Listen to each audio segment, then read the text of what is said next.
Oui, entrez. Non, venez par deux. Ok. Après.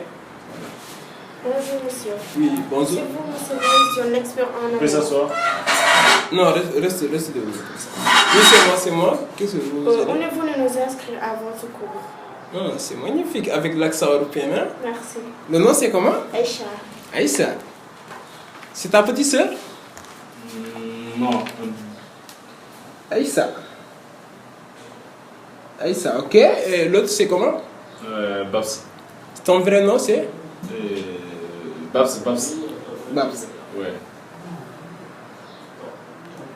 Ok, c'est ça. Après, vous allez passer à 17h, ok? 17h. À 17h, oui. C'est tout. Oui, c'est tout. Merci. Voilà. Vous en Ça, je lui montre. Hein. Oui, merci, c'est ma femme qui me l'a donné. Ok. Aïssa. Bonjour, monsieur. Oui, bonjour. Ça va toi? Tu vas bien? Mais. Explique-moi. Hein? Oui, vas-y. Deux millions de filles pour inscrire quoi, ce cours. Sama cours. Ouais. Ok, d'accord. Mais boo leen duggatee salle jàmm da ngeen xam ni ngeen di waxee, d'accord? Regardez-moi, donnez-moi vos noms. Hey, arrête de s'amailler comme ça. Vos noms? Fra, c'est Kao. Kao. Kao tur la. Eh, prends-le. Vas-y, prends rek. Kao. N'est-ce Ka wë. Ka wë. Hein? Leer na ma ne Guinée ngeen jugee di n'importe quoi. Kao ni koy tuddee doomam et l'autre donne ton nom? Mon nom écrit Mezzo Kana. Yeah. C'est pas l'appel de corriger, mezzo. Mezzo Kana. Écris ça, monsieur, s'il te plaît. Mezzo. Ok, c'est ça. J'ai pris vos noms et vous allez passer à 17h, d'accord? Ok. Voilà. C'est ñu laay kenn xamul lii la. Ok, attends, am fi jël. Non, c'est pas l'appel. Allez-y. Ok. Allez-y. Sortez. Am na numéro. Hein? N'importe quoi. Puisqu'il est là, je dois partir. Je dois récupérer.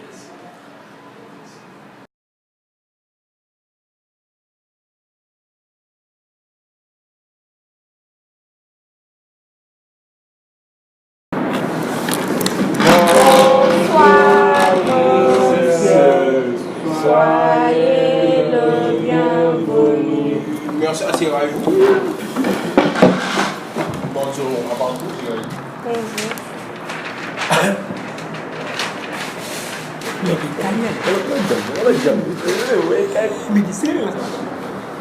Oui, bonjour la classe. Bon. Bonjour, monsieur. Bonsoir. Avant tout, je vais vous dire qui je suis. On m'appelle Moïse Dione. J'ai étudié dans les grandes schools comme celui d'Amérique, France, États-Unis. J'ai eu mon doctorat en Amérique en 1935. Vous voyez, foofu laa ñëwoon di jàngale ci benn hôpital mu am benn cas particulier benn Sénégalais ñëw ne ma Sénégal mbëggeelam fay yàqu. Oh là là. jigéen ñaa ngi yàq mbëggeel xaw ma tax jigéen ñi. Du jigéen ñi góor yi la góor yi. moo ngi nii dafa lamb waxal. xaw ma tax góor yi xaw ma nag jigéen ñi mais nee na ma jigéen ñi ngi yàq mbëggeel. góor yi la. ma ne pourquoi pas ma ñëw jàngale jàppale ñi nga xam ne seen xol yàqu na ci mbëggeel bi ma ñëwee j'ai accueilli Wally Seck Viviane Dip Doundou Guiss on l'appelle Dip Doundou Guiss il s'appelait Dominique Pereira ñoom dañ doon jooy dañ doon crise ci classe bi parce que dañoo dund lu métti vous voyez mais fi mu toll nii macha allah mais pour vous est-ce que vous pouvez lever un à un en me disant waaw votre carrière. Monsieur. dama lay laaj une question. Pourquoi quand tu es quelqu'un tu dors pas la nuit. Oui, c'est vrai. waaw di stressé wu yooyu noonu di ko xalaat. Ça je vais t'aider à résoudre ça mais après en ce moment j'ai besoin que tu me dis fi nga jaar nombre de comme on le dit comme ah. nombre de quoi fi ma jaar quoi. Nombre de marteaux. man 82 comme. 22 comme. Ouf. waaw. Pas mal. 2 victoires. 2 victoires. yeah ah. Merci. wóor na ma ni sax musul am victoire. ma am victoire ñaar bul siis bul saltal. C'est moi, c'est Kao. Kao. C'est 12 rendez-vous, hein. 12 rendez-vous. 12 quoi. Oh, pas mal. Toi, Kan mosuma doxal. kenn mosula doxal ci jigéen. Dans le Dina rafetee soit toi et toi. te loo leen di ree. La boxe kana. Waaw doo ñëw ma dee la. Moi, c'est pas la peine. Tu peux le parler. Am na 50 yaa ma gën a xam. lan mooy yaa ma gën a xam. 50 marteau quoi dal na. Ah, ouais. sama xarit bu jigéen bi da kaa ko kii 5 minutes. Assois-toi. Mais am naa 5 nuls. Ouais, c'est pas mal. Comme Nyom Dip, Nyom Wally Seck, c'était comme ça. Mais aujourd'hui, on va parler sur le mot amour. Vous voyez non, j'aime pas ça. Ne rigolez pas. On s'excuse. On dit que l'amour est immense. L'amour, c'est tout. La vie, c'est l'amour. Le couleur dit tout, c'est l'amour. Je vais le mettre au tableau et peut-être vous allez m'aider à résoudre quelque chose.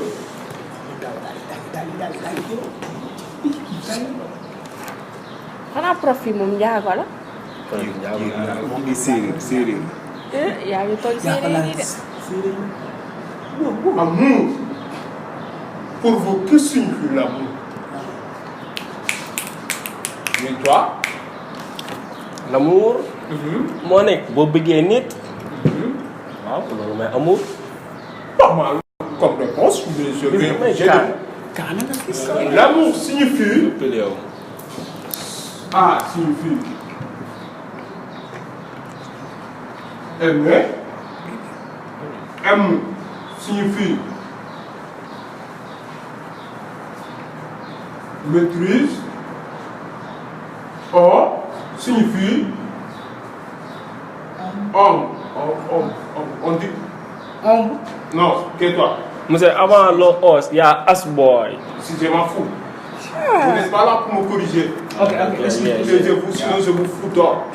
excuse. Ombu ma xalaat ci ma jàngal moom ma tooñ ba léegi xam jàngal mu na nañu bindee ombu mais pas mal. Ombu R signifie rire. Vous voyez? Rire am na de. C'est toi je dis mademoiselle. Je vais vous dire, qu'est-ce que vous avez remarqué sur ces définitions qu'on dit amour? Vous n'avez rien constaté, Hamoulé, pas mal. Je vais vous dire que l'amour, pour savoir vivre l'amour, il faut savoir aimer, mais avant aimer, maîtriser. Monsieur man sama jàng soriwul noonu doo ko xaw a wax si wolof. Ok, maanaam aimer mooy bëgg. Bëgg maîtrise moo nekk maanaam contrôler sa bopp xam nañu koy waxee si kàllaamay ko ci baax. Maîtrise te man français daf ma dominer. Ombre moo nekk lu lëndëm. Rire xam nañ ko humour ak reetaan. Il faut savoir vivre ceci. war a di ree. Tu vois? Quand tu rigoles, sa job. l'amour reetaan moo koy dundal lu neex jafe gi reetaan na. Il faut savoir rigoler quand tu vis l'amour. Non, c'est pas la peine de me rigoler avec des dents, des nombres dans la prof yi mën na xas de adada. Je vous ai dit que l'amour c'est tout. Mais je vais vous dire qu'il y a quelque chose qui est au-dessus de l'amour. waaw. yow ci sànq fi prof yi moom xanaa moom daf ñoo yab. Monsieur xanaa da nga tux ay waaye yow da ñoo yab de woo. ñu nag de. yow yab nga ñu de. Taisez-vous. Pour toi, qu'est-ce que c'est? Qu'est-ce qui est au-dessus de l'amour? mais yow monsieur yaa fi doon nekk sànq di naan ay amour le moo gën a mag dugg nii génne nga ñëw tamit ne amour am na lu ko gën a mag. Exactement. C'est moi qui l'a dit, mais je te dis qu'il y a quelque chose qui est au-dessus de l'amour. Est-ce que tu peux me répondre à cette question-là? Toi, oui? C'est l'amour maternel. L'amour paternel. C'est pas mal. Mais je vais vous dire que c'est la jalousie. jalousie. mais moom daf ñoo yab wala. Attends. mais lan mooy jalousie soxla sax. lan mooy jalousie. fiir. mais jalousie. siisu. fiir. C'est jalousie qui est au-dessus de l'amour. Fuir. Nit ki boo ko bëggee. Jalousie bu ñëwee mun na tax nga rey ko récemment en Grand Yoff am na ku fa rey jabaram non plutôt jabar ji moo ko rey. oh là là. te ñoom dañoo bëggante woon kooku assassin la. c'est étonnant oui. jabar ji da ko rey alors que dañoo bëggante woon ba am nañu ñetti doom. Oh là là. Vous voyez?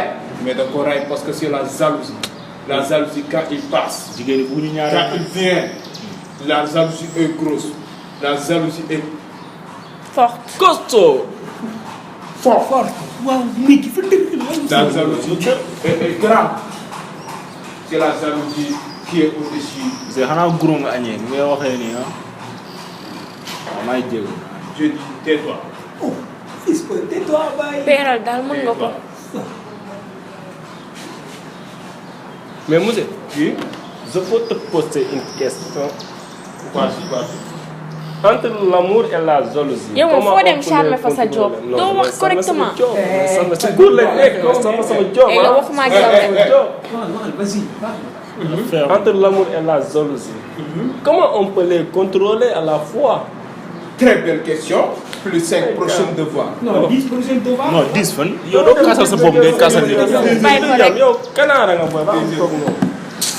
Pour savoir contrôler la jalousie et l'amour à la fois, il faut baser sur ces deux éléments. C'est pas mal. C'est un peu fausse comme réponse, mais c'est ça que j'ai à vous donner. Il faut baser sur ces deux. Il faut être comique. Mais surtout, comique. Madame, nga reetaan lu xam fu ngay joxotaan di joxotaan muy reetaan. prof bi yow. baax na rek. comme wala di xale yi yëpp a caga waxuma joxotaan googu noonu. vous voyez. waaw nga xam di ko joxotaan di dund lu neex. mais surtout être confiant. Parce que la plus grande faiblesse de l'âme, ce n'est pas croire. Douter. Voilà. Il faut les douter. Tu ne le connais pas. Toi, tu connais rien du tout. kii di jàngul. C'est toi, ça te le sais. Toi aussi, on gagne. Quand tu maîtrises ce dos, tu peux contrôler l'amour. Vous voyez? Et la jalousie. Et la jalousie. Très bien. Ok. The kind of lady.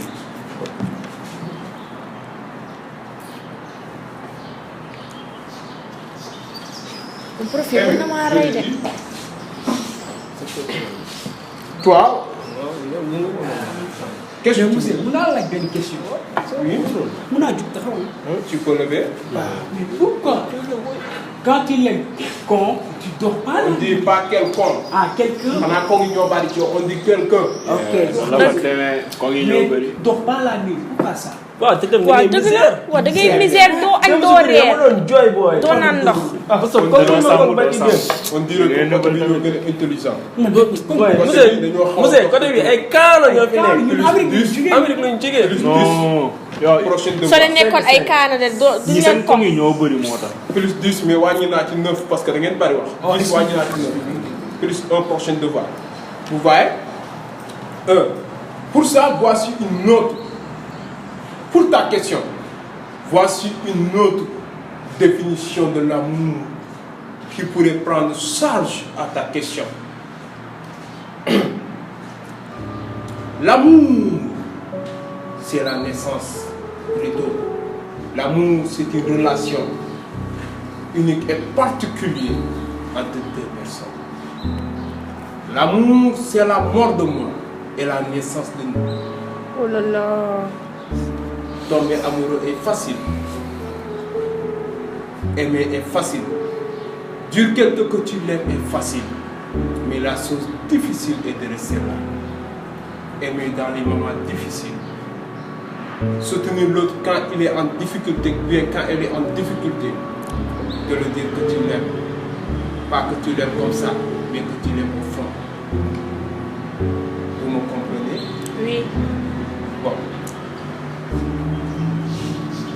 Aussi, je vais passer en vous disant que beaucoup de gens ñu bëri bëgg nañu dund mbëggeel mais ñemeetuñ ko parce que peut-être dañ leen mos a trahir peut-être dañ leen mos a dund lu garaaw. oh bul jooy bul jooy. peut-être jigéen ñi dañ leen mos a non c'est pas la peine de pleurer. ñoo koy def am na ñoo xam ne ñoo koy C'est pas la def. peine de pleurer.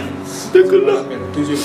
C'est pas la peine. Yéen a jooy seytaane la parce que leen na ma ne kenn yéen dañ leen comme bu ngeen di jooy ngeen jooyale fa leen ko mais ngeen bul jooyale. jooy t'inquiète. Beaucoup de gens ñu bëri bëgg nañ dund bëggee mais dañ leen trahir jigéen ñi dañ leen trahir pour ñi comme ces genres de filles dañ leen trahir moo tax ñemeetuñ ko def mosuñu ko doxaan bu fàtte. vous voyez mais pour nga mun a gérer li nga xam ne mooy trahison bi pour nga mun a gérer loolu noonu ba doo du la dal benn yoon naa leen wax noonu la ñuy def ba trouver loolu noonu ba trouver solution bi nga xam ne moo leen jàppale ba trahison du leen dal ba doo leen mosu dund bëggeel bu dus wala bëggeel bi nga xam ne neexul mais pour loolu wax leen ko damay bàyyi ba beneen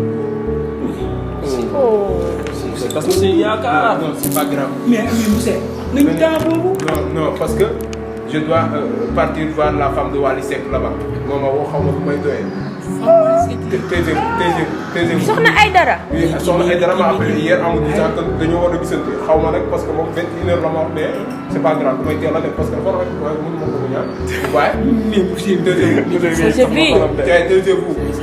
taisez-vous yéenay toj dëkk bi. Wally Seck moom dama tëj seen genre yu bëri wax yi di lu kenn xamu nga. vous voyez léegi dama leen di bàyyi ba suba.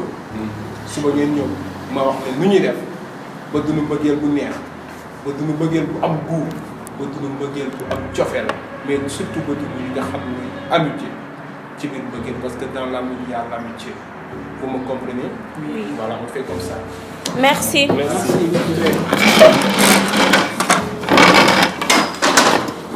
Au revoir monsieur. ok Ok. Ouais, t'inquiète.